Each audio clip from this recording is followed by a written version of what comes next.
جتنی بھی انآتھورائز عمارتیں ہیں یا پھر وہ فلور جو انلیگل بنائے گئے ہیں، جب تک ان کے خلاف وہ بالکل ختم نہیں ہو جاتے، یہ آپریشن جو ہے اسی طریقے سے چلتا رہے گا۔ جی اب کراچی پریس کلب کے باہر احتجاج نہیں ہوگا، سندھ امپلائیز اتحاد کا احتجاج، درجنوں ملازمین گرفتار، مزدور رہنما سید ذوالفقار شاہ اور علی مردان کو پولیس نے حراست میں لے لیا، ساؤنڈ سسٹم اور گاڑی بھی ضبط کر لی۔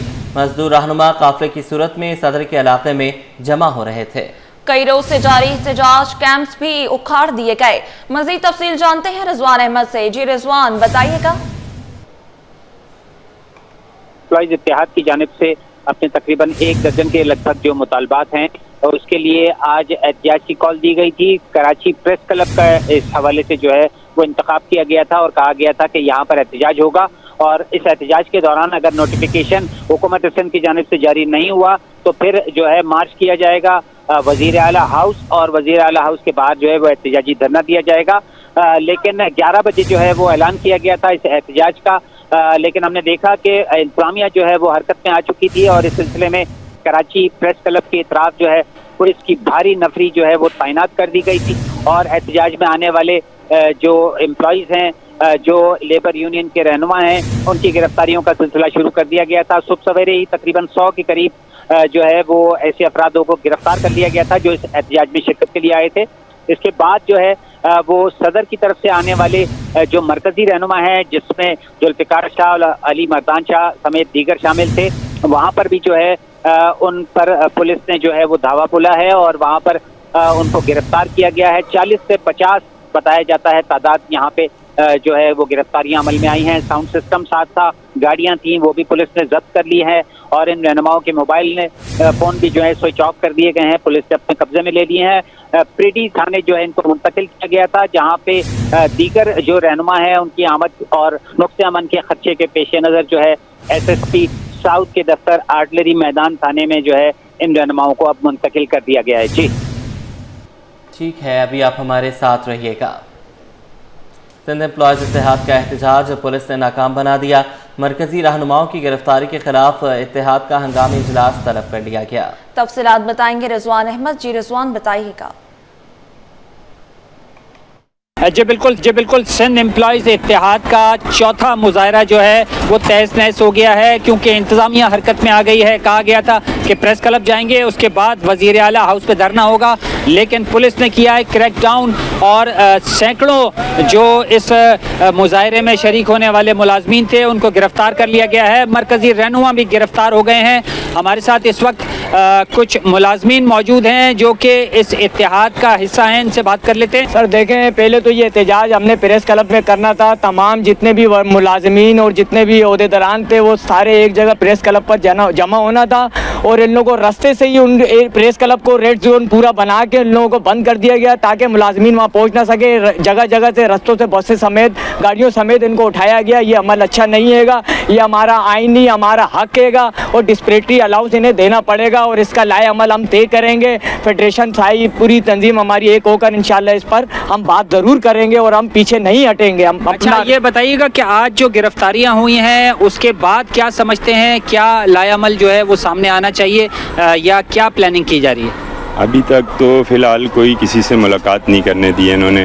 جیسے ہی مرکزی لیڈران سے ملاقات ہوتی ہے اس کے بعد آگے کا لائے عمل طے ہوگا۔ فی الحال تو ہمارا پرامن احتجاج تھا ڈسپریٹی الاؤنس کے لیے، اس کے اوپر انہوں نے آج گورنمنٹ نے جو ہے بہت غلط اقدام کیا، جس میں کارکنوں کو رہنماؤں کو راستوں سے ہی اریسٹ کر دیا گیا۔ یہ آپ مجھے بتائیے گا کہ 55 کے قریب تقریباً بتایا جاتا ہے کہ سندھ حکومت کے جو ہے مختلف محکمے ان کے ملازمین کا یہ احتجاج تھا، جس میں درجن کے قریب جو ہے مطالبات تھے۔ تو آپ سمجھتے ہیں کہ یہ مطالبات کے لیے جو راستہ استعمال کیا گیا تھا وہ درست تھا، اور انتظامیہ کا اب تک جو رویہ رہا ہے اس کے بارے میں کیا کہیں گے؟ آج کا جو انتظامیہ کا رویہ ہے، میں وزیر اعلیٰ سندھ سے عرض کرتا ہوں، گزارش کرتا ہوں کہ یہ انداز جو اپنایا گیا یہ سرے سے غلط ہے۔ ہم کوئی پرامن احتجاج کرنے جا رہے تھے، پچھلے 6 مہینے سے ہمارے مذاکرات آپ سے، آپ کی انتظامیہ سے